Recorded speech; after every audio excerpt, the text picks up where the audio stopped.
আসসালামু আলাইকুম। নবম দশম শ্রেণীর প্রিয় শিক্ষার্থী বন্ধুরা, তোমাদের অনুশীলনী 1-এর 10 নম্বর প্রশ্ন এর সমাধান করতেছি। দেখো, 10 নম্বর প্রশ্নের পথে দেওয়া আছে 0.31 এবং 0.12 এর মধ্যে দুইটি অমূলক সংখ্যা নির্ণয় করো। এখন আমাদের অমূলক সংখ্যা কি সেটা আমরা গত ভিডিওতে বলেছিলাম যে অমূলক সংখ্যাকে ভগ্নাংশ আকারে প্রকাশ করতে হবে। অর্থাৎ ভগ্নাংশ আকারে যদি কোনো সংখ্যাকে প্রকাশ করা যায়, অর্থাৎ p/q আকারে যদি কোনো সংখ্যাকে প্রকাশ করা যায়, সেই সংখ্যাগুলোই হবে অমূলক। যদি ভগ্নাংশ আকারে প্রকাশ না করা যায় তাহলে সেই সংখ্যাগুলো অমূলক হবে না, সেই সংখ্যাগুলো হবে মূলক। তাহলে আমরা এখানে প্রথমে এই যে 3-1 0.31 এবং 0.12 এর মধ্যে অনেকগুলো সংখ্যা আছে, অসীম, এমন এত প্রচুর সংখ্যা আছে, এত পরিমাণ সংখ্যা আছে যে আমরা লিখে শেষ করতে পারবো না। তো এখানে দেখো, আমরা ধরে নিই, প্রথমে ধরে নিচ্ছি, ধরি, অর্থাৎ 0.31 এবং 0.12 এর মাঝে যে সংখ্যাগুলো আছে সেই সংখ্যাগুলো আমরা ধরে নিচ্ছি। অগণিত সংখ্যা আছে, তার ভিতর থেকে দুইটা সংখ্যা আমাদের এখানে ধরে নিতে বলছে, দুইটা সংখ্যা নির্ণয় করতে বলছে। তাহলে এখানে আমরা দুইটা সংখ্যা নির্ণয় করতেছি। ধরি a, এমন একটা সংখ্যা দিচ্ছি a সমান 0. এখানে 31 আর এখানে 12, এরকম সংখ্যা মনে করতে হবে। এখানে 12 আছে আর আছে কি 31 আছে। এর ভিতরে যে সংখ্যাগুলো আছে এর ভিতরে অগণিত সংখ্যা আছে, অনেক সংখ্যা আছে, 13 আছে, 14 আছে, 15 আছে, মনে মনে কল্পনা করো। তাহলে আমরা সেই সংখ্যাগুলো যদি বসাই, এখানে 12 আছে, 12 এর পরে আমরা জানি কি 13 আছে, তাহলে 0.13 আমরা নিলাম। তাহলে 0.13 অর্থাৎ 0.13। তাহলে এখানে অগণিত সংখ্যা এবং অমূলক সংখ্যা নির্ণয় করতে বলছে, কিন্তু এখানে 0.13 এটা তো অমূলক সংখ্যা হবে না। তাহলে এখানে আমাদের আরো অগণিত সংখ্যা বসাতে হবে। তাহলে আমরা এখানে বসাচ্ছি 0.13 0 1 4 0 1 5 1 5 0 ডট ডট ডট ডট, অর্থাৎ এরপরে অনেক সংখ্যা আছে। এরপরে b আর একটা সংখ্যা নিচ্ছি, সেই সংখ্যাটাও কি এই এর ভিতরে থাকবে। তাহলে সেই সংখ্যাটা আমরা ধরে নিচ্ছি 0.15016017 ডট ডট ডট ডট, অর্থাৎ এখানে অগণিত সংখ্যা আছে। a সমান আমরা এই সংখ্যাগুলো ধরছি আর b সমান এই সংখ্যাগুলো ধরছি। তাহলে আমরা এখানে বলতে পারতেছি যে এইগুলো, এই সংখ্যাগুলো, এই যে 0.12 আর 0.31, 0.12 আর 0.31 এর মাঝে অবস্থিত এই সংখ্যাগুলো 13 15। আমরা যদি 0 পয়েন্ট এটাকে বাদ দিই তাহলে আমরা পাচ্ছি 12 আর 31, এর মাঝামাঝি এই সংখ্যাগুলো আছে। আমরা জানি কি 0.31 0.15 এগুলো কি এর পরে আছে, আর 31 এর এই পাশে আছে, অর্থাৎ এই যে অসীম ডট ডট এর ভিতরে এই সংখ্যাগুলো আছে। তাহলে এখানে আমি অর্থাৎ বলতে পারি, অর্থাৎ a সমান a এর থেকে বড়। এখানে আমরা বলতে পারি যে এই যে সংখ্যাগুলো আছে এই সংখ্যাগুলো থেকে 0.12 এর থেকে বড়, এই সংখ্যাগুলো কি এর থেকে বড়। এই সংখ্যা এখানে কি কি আছে 0.13014015 ডট ডট ডট। আবার 0.31 থেকে এই কয়টা কি ছোট, অর্থাৎ এর ভিতরে অবস্থিত 0.31 এর ভিতরে এই সংখ্যাগুলো অবস্থিত। এবং 0.12 এর থেকে বড় এই যে b সমান যে সংখ্যাটা নিছি আমরা মোট দুইটা সংখ্যা নিছি তাই আমরা এখানে দুইটি সংখ্যা লিখতেছি 0.150 160 170 ডট ডট ডট এটা কত 0.31 থেকে ছোট। তাহলে আমাদের এখানে যে সংখ্যাগুলো আমরা নিছি সেই সংখ্যাগুলো আমরা লক্ষ্য করলে দেখতে পাচ্ছি যে 0.12 আর 0.31 এর মাঝে অবস্থিত। 0.12 আর 0.31 এর মাঝে এই সংখ্যাগুলো আছে। এই যে সংখ্যাগুলো বসাইছি এই সংখ্যাগুলো কি এর থেকে বের হয়ে গেছে অর্থাৎ এর বাইরে অন্য জায়গায় চলে গেছে, এর থেকে ছোট হয়েছে অথবা এর থেকে বড় হয়েছে, হয়নি, এর মাঝামাঝি আছে। তাহলে আমরা এখানে স্পষ্টত বলতে পারি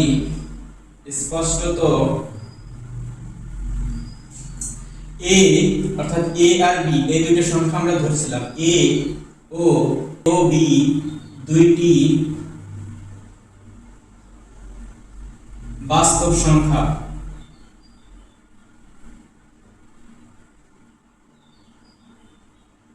এই দুইটা কি এই সংখ্যা আর এই সংখ্যা দুটি কি বাস্তব সংখ্যা। তাহলে এই দুটো বাস্তব সংখ্যা এবং এই যে 0.12 এবং 0.12 থেকে বড়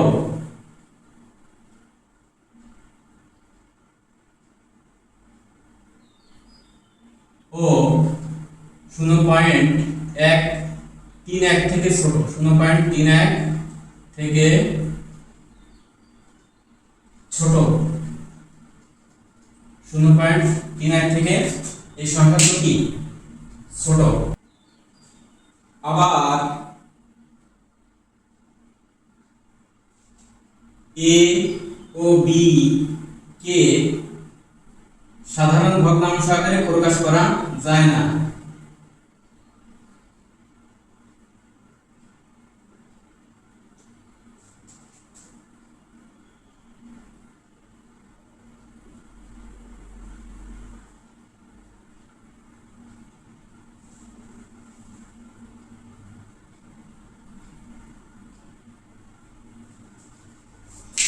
এখানে a আর b যে দুটি সংখ্যা আছে এই দুটি সংখ্যাকে কি করা যায় না সাধারণ ভগ্নাংশ আকারে প্রকাশ করা যায় না। কেন যাবে না? কারণ এই সংখ্যাগুলো অসীম সংখ্যা। এই সংখ্যাগুলো কি অসীম সংখ্যা। এখন অসীম সংখ্যাকে আমরা কি করতে পারি না ভগ্নাংশ আকারে অর্থাৎ উপরে নিচে আকারে প্রকাশ করতে পারি না। বোঝা গেছে? অতএব 0.31 এবং 0.12 এর মাঝে a ও b অবস্থিত।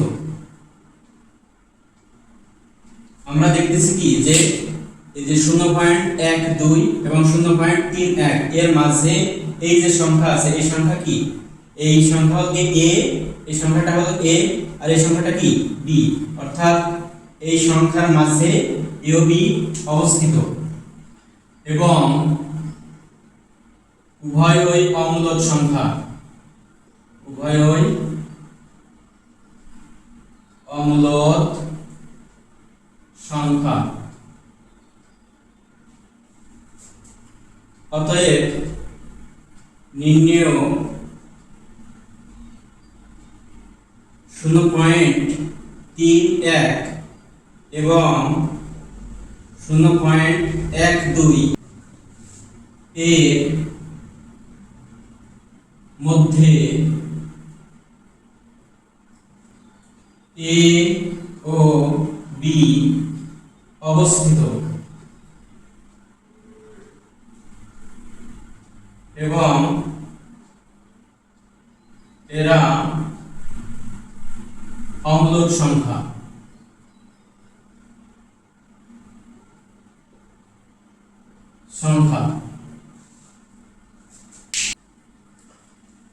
এরপরে খ নাম্বার প্রশ্নের দেওয়া আছে, দেখো এখানে খ নাম্বারে 1/√2 এবং √2 এর মধ্যে একটি মূলদ সংখ্যা এবং একটি অমূলদ সংখ্যা নির্ণয় করো। তাহলে এটা আমরা সমাধান করি। এখানে 1/√2 সমান আমরা জানি এখানে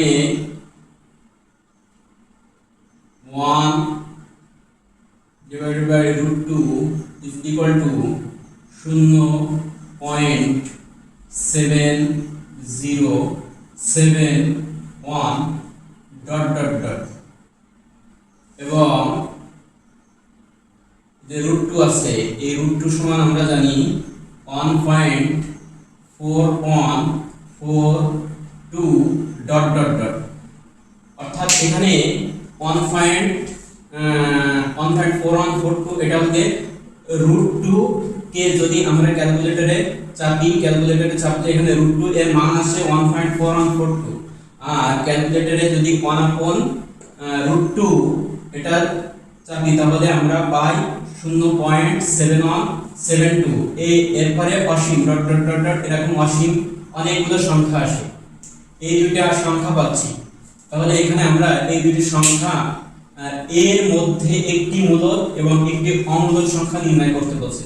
তাহলে ক নাম্বারের মতন একটি মূলদ সংখ্যা আমরা এই সংখ্যাগুলো, এই যে দুইটি সংখ্যা আছে এই দুইটি সংখ্যা এর মাঝে একটি মূলদ সংখ্যা আমরা ধরে নেব। তাহলে আমরা ধরি অথবা মনে করি যে কোনো একটা কিছু লেখা যায়, ধরি a, সেই সংখ্যাটা আমরা a ধরতেছি, a সমান 0.71 আছে। তাহলে আমাদের এই সংখ্যাটা আরেকটু বড় ধরতে হবে, 1.12, এরপর ডট ডট মূলদ সংখ্যা ধরতে বলছে। যেহেতু মূলদ সংখ্যা ধরতে বলছে তাহলে আমাদের আর ডট ডট দেওয়া যাবে না। যদি অমূলদ সংখ্যা নিতে বলতো, যদি অমূলদ সংখ্যা নির্ণয় করতে বলতো তাহলে এখানে আরো অনেক সংখ্যা লিখতে হতো। যেহেতু আমাদের মূলদ সংখ্যা বের করতে বলছে, অমূলদ সংখ্যা বের করতে বলেনি, এই কারণে আমাদের এখানে 1.12 এই সংখ্যা দুটা লিখেই আমাদের শেষ করতে হবে। এবং b is equal to আমরা ধরতে পারি এখানে √2 আর 1/√2 এর মাঝে একটি মূলদ ধরছে আর একটা অমূলদ সংখ্যা ধরতে হবে। তাহলে আরেকটা অমূলদ সংখ্যা আমরা ধরি 1.10110311 ডট ডট ডট, অর্থাৎ এখানে এই সংখ্যাগুলো কি অমূলদ সংখ্যা হবে, অর্থাৎ এইভাবে চলতে থাকবে। তাহলে এই সংখ্যাগুলো থেকে আমরা বলতে পারি যে এখানে এই সংখ্যাগুলো এই দুইটা যে জিনিস আছে এই দুইটা জিনিসের মাঝে অবস্থিত, অর্থাৎ এর মধ্যে অবস্থিত। তাহলে এখানে স্পষ্টত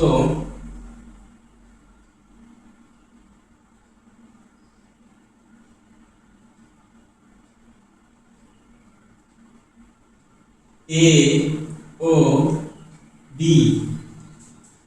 এই যে দুটি সংখ্যা নিচ্ছি, এই সংখ্যা আর এই সংখ্যাকে বলছি আমরা a আর এই সংখ্যাটাকে ধরতেছি b। তাহলে a ও b উভয়ই দুইটি বাস্তব সংখ্যা।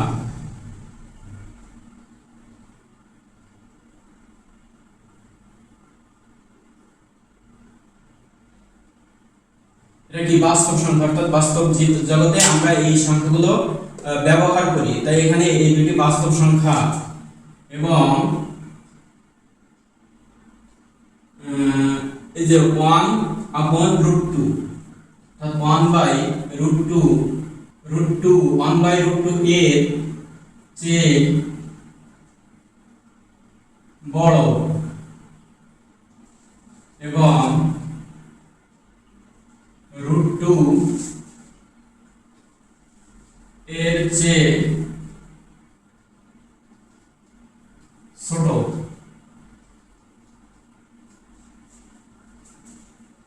তাহলে এখানে এই সংখ্যাগুলো আমরা বলতে পারতেছি যে a ও b উভয় দুটি বাস্তব সংখ্যা, দুটি বাস্তব সংখ্যা।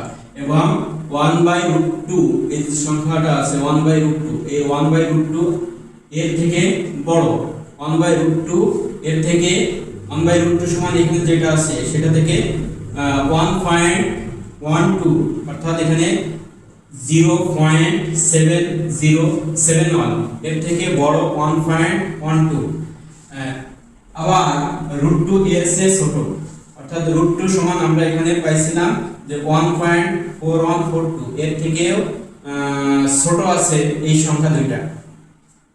তাহলে অর্থাৎ আমরা এখানে লিখতে পারি অর্থাৎ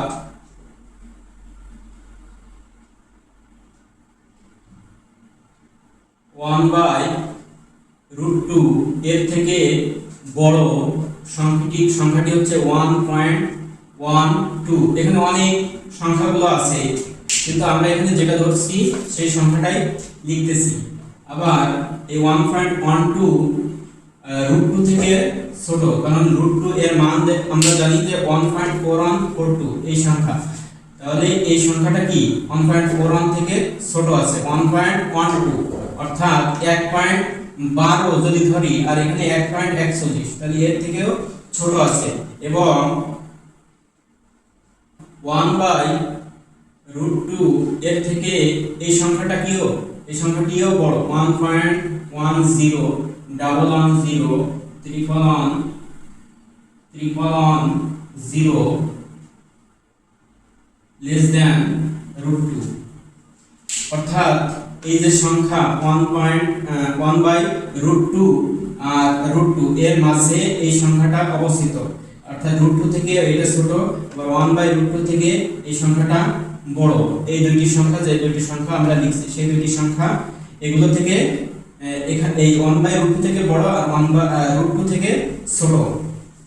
তাহলে এখানে এই সংখ্যাটা আবার ভগ্নাংশ আকারে প্রকাশ করা যায়। 1/√2 সমান আমরা যে সংখ্যাটা নিছি, অর্থাৎ a সমান এখানে যে সংখ্যাটা নিছি a সমান 1.12, এই সংখ্যাটা ভগ্নাংশ আকারে প্রকাশ করতে পারি। কেন পারি? এখানে 1.12 এটাকে যদি আমরা ভগ্নাংশ আকারে, সাধারণ ভগ্নাংশ আকারে প্রকাশ করার চেষ্টা করি, তাহলে আমরা জানি কি যে এখানে দশমিকটা মনে করতে হয় যে দশমিকটা নাই, তাহলে দশমিক না থাকলে এখানে থাকতেছে 112 অর্থাৎ 112, আর এই দশমিক উঠে নিচে 1 বসে আর এরপরে যে কয়টা সংখ্যা আছে সেই কয়টা সংখ্যা বসে, অর্থাৎ এটাকে আমরা কি করতে পারতেছি ভগ্নাংশ আকারে প্রকাশ করতে পারতেছি। তাই আমরা এখানে এটাকে লিখব যে 1.12, অর্থাৎ a সমান আমরা যেটা ধরছি এটাকে আমরা ভগ্নাংশ আকারে প্রকাশ করতে পারি। আবার a is equal to a সমান আমরা ধরছি 1.12, এটাকে আমরা সমান আমরা এটা লিখতে পারি 112 ডিভাইডেড বাই 100। একে ভগ্নাংশ আকারে প্রকাশ করা যায়, ভগ্নাংশ আকারে প্রকাশ করা যায়। তাহলে যাকে ভগ্নাংশ আকারে প্রকাশ করা যায় সেই সংখ্যাগুলোই হয় মূলদ সংখ্যা, আর যে সংখ্যাগুলোকে এরকম উপরে নিচে ভগ্নাংশ আকারে প্রকাশ করা যায় না সেই সংখ্যাগুলো হয় কি অমূলদ সংখ্যা। তাহলে অতএব a একটি কি a একটি মূলদ সংখ্যা হবে, অর্থাৎ a সমান আমরা যে সংখ্যাটা ধরছি সেই সংখ্যাটা কি হবে মূলদ সংখ্যা। অতএব a একটি মূলদ সংখ্যা।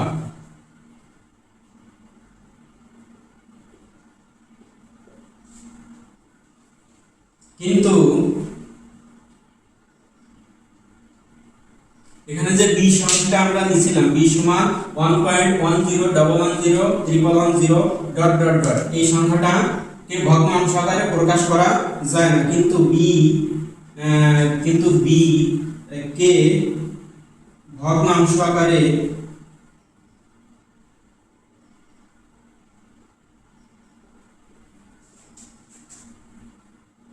প্রকাশ করা যায় না। কেন b কে ভগ্নাংশ আকারে প্রকাশ করতে পারবো না? কারণ এখানে b সমান আমরা নিছিলাম 1.10 ডট ডট ডট। এখন এই সংখ্যাটিকে যদি আমরা ভগ্নাংশ আকারে প্রকাশ করার চেষ্টা করি, তাহলে দেখো এখানে মনে করতে হবে ভগ্নাংশ এই দশমিকটা নয়, তাহলে দশমিক না থাকলে যে সংখ্যাটা আছে সেই সংখ্যাটা আছে কি 1 পয়েন্ট উঠে যাচ্ছে, তাহলে 10110 এরপরে অসীম পর্যন্ত এই সংখ্যাটা আমরা তো লিখে তো শেষ করতে পারতেছি না। এত পরিমাণে সংখ্যাটা আছে, এই সংখ্যাটা কি আমরা লিখে শেষ করতে পারি? লিখে শেষ করতে পারি না। তাহলে এখানে দশমিকের জন্য নিচে 1 আছে, আবার এই যে সংখ্যাগুলো আছে এই সংখ্যার জন্য প্রত্যেকটার জন্য 0। এখন এই সংখ্যা এত পরিমাণে আছে যে 0 লিখে শেষ করতে পারবো না। এই কারণে আমরা এখানে এই ভগ্নাংশ আকারে লিখে প্রকাশ করতে পারবো না। যেহেতু এই সংখ্যাগুলো অসীম, তাই এই সংখ্যাগুলোকে ভগ্নাংশ আকারে লিখে প্রকাশ করা যায় না। বুঝা গেছে? যেহেতু b কে ভগ্নাংশ আকারে প্রকাশ করা যায় না, অতএব b একটি কি হবে? অমূলক সংখ্যা হবে। অতএব b একটি অমূলক সংখ্যা। b একটি অমূলক সংখ্যা। তাহলে আমরা এখানে একটি মূলক সংখ্যা পাচ্ছি আর একটা অমূলক সংখ্যা পাচ্ছি। এখানে আমাদের এই সংখ্যার এই সংখ্যার মধ্যে একটি মূলক এবং একটি অমূলক সংখ্যা নির্ণয় করতে বলছিল। তাহলে সেই দুটি সংখ্যা আমরা পেয়ে গেছি। তাহলে আমরা লিখতে পারি অতএব নিম্নেয় যে 1/√2 এবং √2 এর মধ্যে a একটি মূলক সংখ্যা। অতএব নিম্নেয় a একটি মূলক সংখ্যা। a একটি কি মূলক সংখ্যা এবং b একটি অমূলক সংখ্যা যারা এই যে 1/√2 এবং √2 এর মধ্যে অবস্থিত, যারা 1/√2 এবং √2 এর মধ্যে অবস্থিত, যারা 1/√2 এবং √2 এর মধ্যে অবস্থিত। এখানে দুটি অঙ্কই একই ধরনের, শুধু খ নম্বরে একটু ভিন্নতা আছে, যে বলছে যে একটা মূলক সংখ্যা এবং একটি অমূলক সংখ্যা বের করে প্রকাশ করতে বলছে, নির্ণয় করতে বলছে। তাহলে এখানে এই খ নম্বরের সমাধান এইটুকু করলে